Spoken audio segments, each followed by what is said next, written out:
Today we're going to be talking about smart money moves that you should make before the end of the year.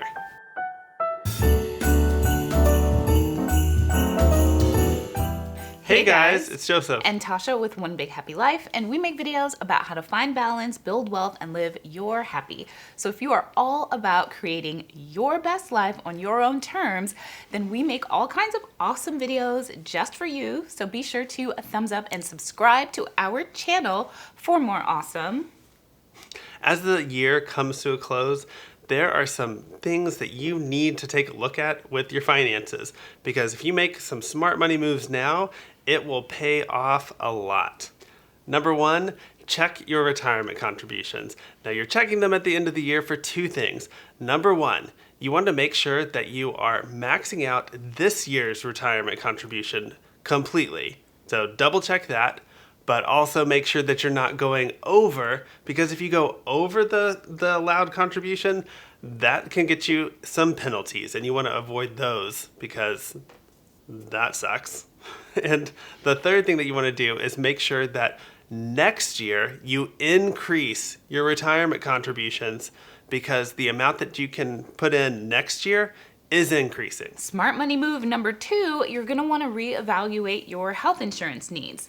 Now, you might be on either an exchange-sponsored plan through your state or a plan through your employer, and typically open season happens at the end of the year. That means now's the time. If you need to change your medical coverage, now's the time to do it, because you'll be locked into whatever you chose all of next year. So one of the things that I noticed, I've had the same insurance because I've been with this employer for 2 years. I didn't even pay attention to open season last year, to being perfectly honest. But I noticed that my insurance premium is going up $200 a month, and nothing about the coverage is changing. It's pretty insane. So now I'm looking at a variety of options, including not even going with my employer's insurance and instead getting insurance through my state's exchange, because they cover more things that we might be thinking about using next year, like fertility coverage. Third smart money move, you want to allocate money for next year's dependent care and health flexible spending accounts. Now, right in line with what Tasha was saying, as you're evaluating your insurance, you also want to be seeing how you can leverage your flexible spending account to get the most out of your health insurance. And if you don't know what a flexible spending account is, we'll just say what it is really quickly, which is it is a tax-free sort of savings vehicle where you can put aside money and decide how much money in advance the year before for specific expenses. So a medical flexible spending account is for medical expenses, and it can include things like contact lenses, prescription contact lenses, and massages, if you didn't know. And the dependent care flexible spending account, which we use, can be used to pay childcare expenses with tax-free money. We use all $5,000 of that dependent care flexible spending account every single year for Reeves, and we will probably do that for the foreseeable future. Yeah, and this is really important because this is, with flexible spending accounts, it's use it or lose it. So you're going to want to make sure that you align your allotment with the amount that you actually expect to spend, because you don't want to just completely lose all of that money. Number four, reflect on 2018. So think about your life and how it's gone over the past year. What worked? What didn't work? What are you happy with? What are you unhappy with? What financial decisions did you enjoy and actually put you closer to your goals? And which ones did you not enjoy as much, probably enjoyed it in the moment, but afterwards had some serious regret, that you might want to tweak going forward? And because we always say that you should align your spending goals and your budget with your overall life goals. So in looking back at your 2018, if you've decided you didn't enjoy your job or you didn't enjoy your city where you were living, you might be thinking, well, for 2019, I need to set myself up financially so that I can jump ship from this job and maybe become an entrepreneur and open my own business or work for a different company abroad. Those are the things that you want to think about in order to decide, like, well, what should my financial goals be going forward? And a good way to keep up with this in the moment is to make a point to keep a journal or something like that along with your budgeting so that you can say, oh, I really liked this or I didn't like this. So when you're looking back on the year, you have some notes to go on, because an entire year of memories can get a little bit cloudy here and there. And also take the time while you're reflecting on 2018 to practice some gratitude and be grateful for all of the wonderful, positive things in your life. Next, celebrate the wins from 2018. So it is really important to take the time and look at everything that you accomplished. All of your goals, whether it's personal goals, financial goals, career goals, whatever it is, you definitely want to take the time and bask in it, because too often people have a tendency to really think about the negative things and we kind of gloss over that positive thing. So like if you hit a retirement milestone in your savings account, celebrate that, enjoy it, because you are probably missing out without even thinking about it. So take the point to actually do it.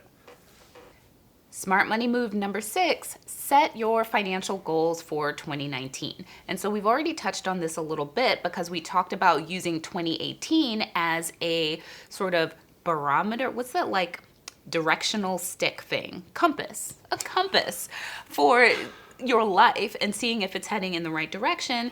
And so that information will help inform your 2019 goals, as will hopefully your long-term goals for your life. For example, if you want to retire by 55, you'll want to check and see if you're on track with those financial goals and what you might need to do in 2019 to get you a little bit closer to that. I just have to say, I love it whenever you remember things and you speak out loud as you're thinking about it. It's so enjoyable. Real quick, what financial goal do you have for 2018? Or for 2019? 2019? Yeah. Why does he put me on the spot like that? I don't even know. 2019. Probably stuff related to One Big Happy Life. I would love for it to get to where it was replacing my work salary on a consistent basis. We've definitely hit months where it's equivalent to my monthly salary or better, but I want it to be a steadily replacing my monthly salary. What about you? I'm hoping that we're going to find ways to diversify our portfolio a little bit more and hopefully eke out a little bit higher return, because it seems like the market and everything is a little iffy right now. So I'm hoping we can do that. And I'm sure that we will do a more planned and expanded video about our 2019 financial goals, because we definitely did one for 2018 and we didn't quite hit all of our 2018 financial goals, but we're still happy with the progress that we made overall. Exactly. Celebrate those wins. Number 7, create your 2019 budget. Yes, budgeting is important. And if you're new to the channel, you may not know this, but we budget for an entire year at a time. So I will drop a link down below and in a card up above to our 2018 budget, which we released last year, December. And so our 2019 budget will also be coming out this month as part of Vlogmas. So stay tuned for that. So you can use our budget as an example. Of course, it's not representative of your individual situation, but it just gives you some ideas. Get those creative, imagination juices flowing for you there when you're doing your budget.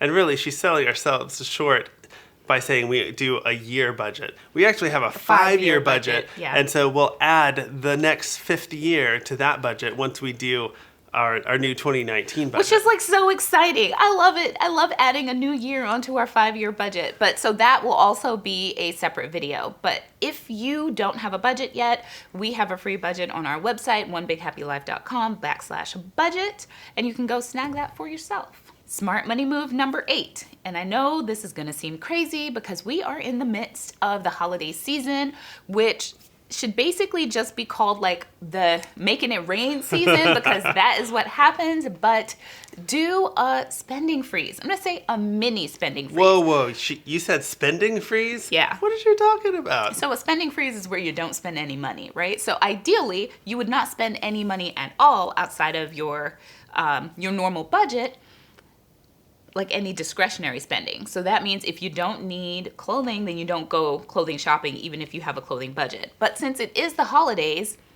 What I'm suggesting is that you pick an area of spending that you know that you can stick with, and pick that and don't spend anything on it. So if, say, you usually go out and get mani-pedis every month, maybe that will be, well, this month I'll paint my nails at home. Just because it's always good to cut back on your spending and try it out and see what you're actually missing, instead of just going along with the flow of spending and not questioning your financial decisions. And realistically, around the holiday season, there will always be some cause that you want to give to that you'll see. And now, as best we can budget all the time, hopefully you have money for that. But every once in a while, it might sneak up on you. Office donation, somebody carrying around something. Oh, donate Toys to this for cause. Tots, like, oh my gosh, I got to get that. Yeah. Book donation, got to do that. Donating socks. Reeves School has a sock tree. Never heard of that before, but we want to donate socks to people who need socks, so we're going to go buy some socks. And that's okay. Yeah, but so if you do a spending freeze in a couple of other areas, then that leaves a little bit extra cushion around the holidays. Which means that you might swing on to 2019 in a better financial position, because you won't have gone into debt during the holidays. Number 9, start that side hustle. We obviously have a side hustle, and we completely support the idea of looking for different ways to increase your income, because there is only so much you can ever cut out of a budget. And so the other way to increase improve your financial position is making more money. Yeah, and if you're curious about how much money we make on YouTube and how we make money online, let us know down in the comments below and give this video a thumbs up. And if there's enough interest, then we will do a video about that going forward. A side hustle is a great way to get a little bit of extra cash to help you meet those financial goals that maybe you didn't quite hit in 2018. Or if you have a passion project, maybe that can develop into a side hustle that you stick with for a long time. YouTube. Exactly. Just make sure that it's something that you really enjoy. All right, guys, thank you guys so much for watching. If you've enjoyed this video, please do give it a thumbs up and subscribe for more One Big Happy Life.